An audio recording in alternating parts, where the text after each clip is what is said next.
Praise Lord. ക്രിസ്തുയേശുവിൽ ഏറ്റവും അനുഗ്രഹീതരായ ദൈവമക്കളെ, ഒരു ലഘു സന്ദേശം ഞാൻ നിങ്ങളോട് പങ്കുവയ്ക്കുവാൻ ആഗ്രഹിക്കുന്നു. റോമർക്കെഴുതിയ ലേഖനം 12-ാം അധ്യായത്തിൻ്റെ 1-ാമത്തെ വാക്യം.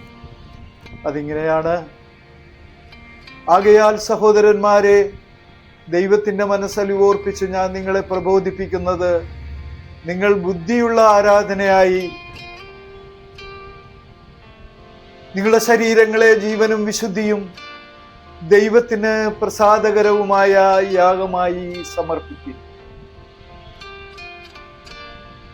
എന്താണ് പൗലോസ് നമ്മളെ ഓർമ്മിപ്പിക്കുന്ന ആ ദൈവത്തിൻ്റെ മനസ്സലിവെന്ന് നിങ്ങൾ ആരെങ്കിലും ചിന്തിച്ചിട്ടുണ്ടോ? നമ്മൾ ഈ ദൈവത്തെ അറിയുന്നതിന് മുമ്പ് നമ്മുടെ അവസ്ഥ എന്തായിരുന്നു? എന്നാൽ ഇന്ന് ഈ ദൈവത്തെ അറിഞ്ഞതിന് ശേഷം നമ്മുടെ അവസ്ഥ എപ്രകാരമായി തീർന്നിരിക്കുന്നു?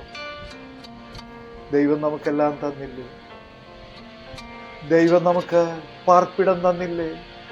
ദൈവം നമുക്ക് വാഹനം തന്നില്ലേ? ദൈവം നമുക്ക് നല്ല കുടുംബം തന്നില്ലേ? ഇതെല്ലാമാണോ ദൈവം നമ്മളോട് കാണിച്ച മനസ്സിലില്ല? അങ്ങനെയാണെങ്കിൽ ഈ ദൈവത്തെ അറിയാത്ത ലോകത്തിലെ മക്കൾക്ക് ഇതിനേക്കാളും മെച്ചമായ നിലകളിലുള്ള നന്മകളുണ്ട്. ഇതൊന്നുമല്ല ദൈവം നമ്മളോട് കാണിച്ച മനസ്സ്. നമ്മളെല്ലാം നരകാഗ്നിയിൽ വീണുപോകാതിരിക്കേണ്ടതിന് വേണ്ടി തൻ്റെ ഓമനകുമാരനെ കാൽവരിയിൽ യാഗമാക്കിയതാണ് ദൈവം നമ്മളോട് കാണിച്ച മനസ്സ്.